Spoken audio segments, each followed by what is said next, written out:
Ayan, magandang araw sa inyo mga ka-RC. Ngayon po ay alas 6 na ng hapon at naisipan kong mag-vlog ng kaunti sapagkat matagal na akong hindi nakakapag-vlog ulit.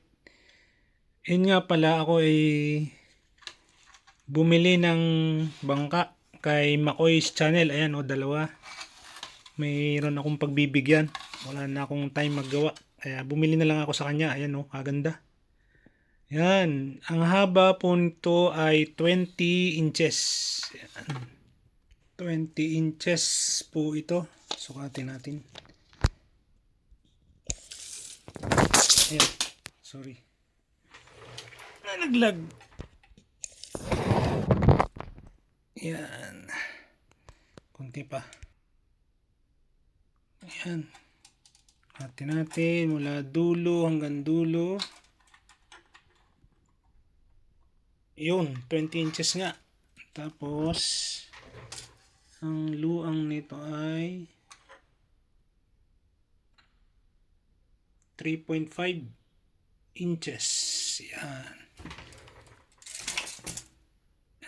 Akala nyo nakalimutan ko ng pag-RC. Hindi pa po. Wala nga, medyo busy. At meron akong naging sideline na pagkakabit ng solar. Ito pa yung isa.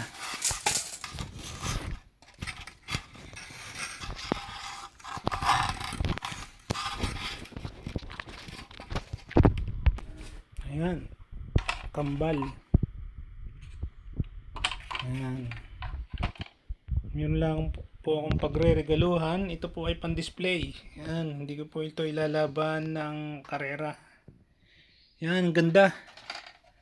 Kung gusto nyo pong bumili ng bangka, maging pang-karera man or pan-display, hanapin nyo lang po si Makoy's Channel.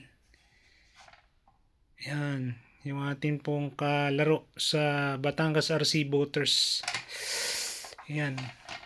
Bili na po kayo. Makoy's Channel. Ayan, talaga pong napakaganda. Ito pong ilalim. Ayan. Pulidong pulido. Akin pa po itong pipintahan para mas maganda.